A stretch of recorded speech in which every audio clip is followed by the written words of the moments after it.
এই মা সরস্বতী দেবী পর্যন্ত ভগবানের লীলা কথা লিখতে গিয়ে হার মেনে গেলেন। যিনি আমাদের বাক দেবী, যিনি আমাদের বিদ্যাধারী, যিনি আমাদের বিদ্যা বুদ্ধি দান করেন, তিনি পর্যন্ত হার মেনে গেলেন বাবা। তিনি নিজের হাতে কলমে লিখলেন, ৮০ ডিগ্রি সময়ংসা কাজ্জলা সিন্ধু পত্রে সুরতরুবর শাখা লিখনি পত্র মুনিবি লিখিতা যদি গৃহীতা শারদা সর্বকালং তদুপি তব গুণানামেশ পরং ন জাতি। ভগবানের লীলা কথা শুনতে এসেছি মা, একটু মনোযোগ দিয়ে যদি ভাবতে পারেন, একটু হৃদয়ঙ্গম করতে পারেন, দেখবেন এই লীলা কথার মধ্যে কত মাহাত্ম্য লুকিয়ে আছে। মা সরস্বতী দেবী যিনি আমাদের বিদ্যা বুদ্ধি দান করেন, সেই বিদ্যাধারী মা নিজের হাতে লিখলেন, নিজের মুখে বর্ণনা করলেন যে ভগবানের কথা বলার মতন ক্ষমতা আমরা তো কোথাকার ছাড় প্রাণী, ক্ষুদ্রতম জীব, যিনি সাক্ষাৎ মা সরস্বতী তিনি বললেন ৮০ ডিগ্রি সময় অনুসার। ৮০ কথার অর্থ কি বাবা? কালো। গিরি কথার অর্থ পর্বত। অর্থাৎ লিখতে গেলে যে কালিটা দরকার হয়, এই কালিটা যদি হতো একটা কালো পর্বত। আগেকার দিনে তোমা ঘরে ঘরে এত সুন্দর আধুনিকতা ছিল না। আগেকার দিনে পেন ছিল না, মানে কলম ছিল না। তখনকার দিনে ছিল কি? দোয়াত কলম। এখন হয়েছে ডট কলম, আর আগে ছিল দোয়াত কলম। মায়েরা কি করতেন? আমাদের সুবিধার জন্য ছেলে মেয়ের লেখাপড়া শিক্ষার্থী তারা একটা বোতলের মধ্যে, একটা শিশির মধ্যে কালির বড়ি গুলে কাঁচা কঞ্চি কিংবা পাটকাঠির আগাটা সরু করে কেটে একটা কলম তৈরি করে, আর খাতা তৈরি করতেন কি করে মা? ওই একটা তাল পাতা কেটে নিয়ে আসতেন, হ্যাঁ, যেটা বাবা আজ থেকে ৩০ বছর আগেও হয়ে গেছে। হরি বল। ৩০ বছর পরে আমরা এই আধুনিকতাটা পেয়েছি। তো আমাদের পিতামাতাও কিন্তু এইভাবে লেখাপড়া শিখেছেন। সর্বপ্রথমে কি করতেন? ওই দোয়াতের মধ্যে কালিটা ভরিয়ে বারে বারে ওই তাল পাতার উপরে স্বরবর্ণ ব্যঞ্জন বর্ণ প্রথম আমাদের শিখতে হতো। কিন্তু এখন যেহেতু সবকিছু এগিয়ে আছে, তাই এখন দত কলম হয়েছে। হরি বল। তো সেই কলম দিয়ে আমরা কি করছি? নানান কথা বর্ণের মাধ্যম দিয়ে প্রকাশ করছি। মা সরস্বতী দেবী বলতে চাইছেন যে ওই কালো পর্বতটা হতো যদি কালি গোলার একটা বড়ি। আমার মতন একজন মূর্খ ছিল পাশে মা, তিনি ডেকে বললেন, ও মা, বলি অত বড় কালির পর্বত দিয়ে, কালির বড়ি দিয়ে তুমি কি করবে? বলে কেন কালি গলবো? বলে কালি গুলতে তো অনেক জল লাগবে, এত জল পাবে কোথায়? মা তখন একটু মৃদু হেসে উঠে বলে, ওরে মূর্খ, পৃথিবীর ৩ ভাগ জল আর ১ ভাগ স্থল। পৃথিবীর বুকে এতগুলো সমুদ্র রয়েছে, ৭টি সমুদ্র, লবণ ইক্ষু সুরা সর্পি দধি দুগ্ধ জল, এতগুলো সমুদ্র গহ্বরে এত জল রয়েছে, তাতে কি হবে না? বলে হ্যাঁ তা হবে। আচ্ছা মা, তুমি জলটা না হয় জোগাড় করলে, কিন্তু কালি গলবার পরে তো অনেক কালি হবে, সেটা রাখবে কোথায়? কালি গোলার পাত্র কোথায় পাবে? এত বড় মাপের পাত্র তো নেই। মা সরস্বতী দেবী বললে কেন? যদি ওই সমুদ্রের গহ্বর হয় কালি গুলে রাখবার পাত্র। বাবা বাহ, তুমি পাত্রটাও জোগাড় করে নিলে। এইবার বলো দেখি মা, তুমি লিখবে কি দিয়ে? এত কলম কোথায়? বলে কেন? স্বর্গে কত পারিজাত বৃক্ষ রয়েছে, সেই পারিজাত বৃক্ষের শ্রেষ্ঠ শাখা যদি হয় লিখনি, তার মানে তুমি কলমটাও জোগাড় করে নিলে। এবার তুমি লিখবে কোথায়? এত কাগজ কই? হরি বল। মা সরস্বতী দেবী কি বললেন জানেন? দুটি চোখের জলে বদন ভাসায় কেঁদে কেঁদে বলেই উঠল, এই গোটা পৃথিবী হতো যদি লিখবার কাগজ, এই ধরিত্রীর বুকে যদি আমি এই উপকরণ নিয়ে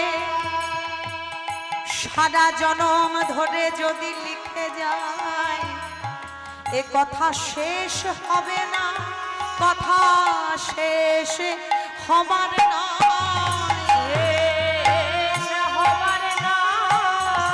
কথা শেষ হবার নয়, আমি সারা জনম লিখে গেলে শেষ হবার নয়, আমি সারা জনম লিখে গেলে শেষ হবার নয়, আমার গবুর গুণমণির কথা আমার গবুর গুণমণির কথা আমি এক বদনে বলবো কি শেষ হবার নয়, এক বদনে বলবো কি যে সহস্রানন হার মেনে যায়। হরি হরি বল।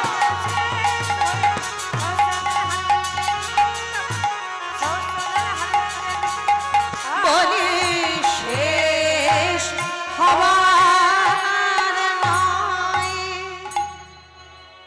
তাহলে যে কথা মা সরস্বতী দেবী লিখতে গিয়ে হার মানলেন, যে কথা 4টে বেদ 14টা শাস্ত্র 18টা পুরাণে লিখতে গিয়ে যিনি কম করে ফেললেন, সেই কথা আমরা কতটুকুই বা বলতে পারি বলো?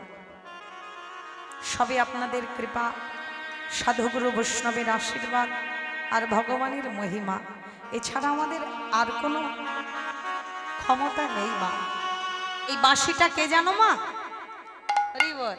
এই বাঁশিটা কে জানো? এই বাঁশিটা হচ্ছে সাক্ষাৎ মা সরস্বতী দেবী। হ্যাঁ, ছোট্ট করে একটুখানি বলি, রাধারানীকে নিয়ে যখন প্রাণ গোবিন্দ বাবা বক্ষ বিলাসিনী করে হৃদয়ে ধরে আদর করে, বদনে চুম্বন করে তার অধরামৃত পান করে, তখন মা সরস্বতীর দেবে দেখে বড় অভিমান হয়। কেন? বলে হে দয়াময়, হে প্রভু, আমিও তোমার অঙ্গ হতে সৃষ্টি আর রাইধনিও তোমার অঙ্গ হতে সৃষ্টি, তাহলে একজন তোমার অধরামৃত পান করবে, একজন তোমার বক্ষ বিলাসিনী হয়ে থাকবে, আর আমি কেন বঞ্চিত হব? আমিও ঠিক রাধা রানীর মতন করে তোমার বক্ষ মাঝে থেকে তোমার অধরামৃত পান করতে চাই। তখন ওই সরস্বতী ঠাকুরকে বলেছিলেন, মানে মা সরস্বতী দেবীকে, যে হে বাক দেবী, এই জন্মে তো এভাবে হবার নয়, যা কিছু আছে সব রাইধনীকে সঁপে দিয়েছি, তাই যদি পেতে হয় তবে তোমাকে বংশী বৃক্ষ হয়ে জন্ম নিতে হবে বৃন্দাবন মাঝে। তাই গৌর হরি বল। হ্যাঁ, সেই বংশী বৃক্ষ দিয়ে আমি বংশী তৈরি করে তোমার সর্বদাই তোমাকে হৃদয় মাঝে জড়িয়ে থাকবো, তোমায় অধরামৃত পান করাবো। তাই গৌর হরি বল। তাহলে মা সরস্বতী দেবী কে? সাক্ষাৎ ভগবান শ্রীকৃষ্ণের হাতের বাঁশি। জয় রাধেশ্যাম। দুদিন পরে যার পূজা হবে, আজকে সেই বাঁশিটা প্রাণ গোবিন্দ আমার বদনে তুলে বাদন করেছে। বলে কানহাই, এটা বাজালেই কিন্তু রাইধনী আসবে, একবার বাজাইয়ে দেয়। ওগো রাধা রাধা বলি কানাই,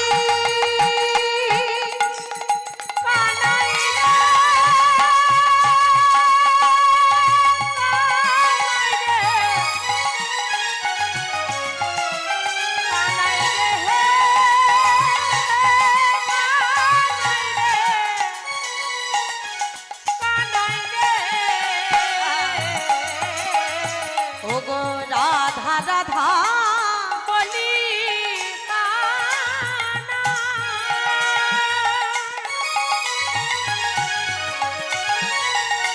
করিল মোহনে বাসি